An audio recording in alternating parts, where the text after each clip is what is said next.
Article 1500. There may also be tradition constitutum possessorium. So, ano ba yung traditio constitutum possessorium?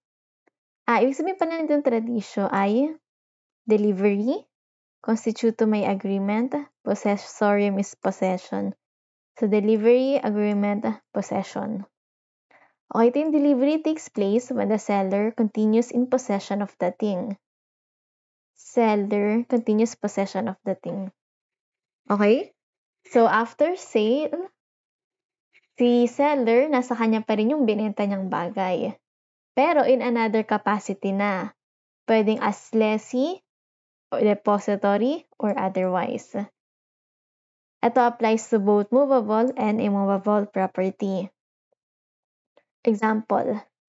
So, si Mr. Bean, binenta niya kay Irma yung kanyang car for, say, 500,000.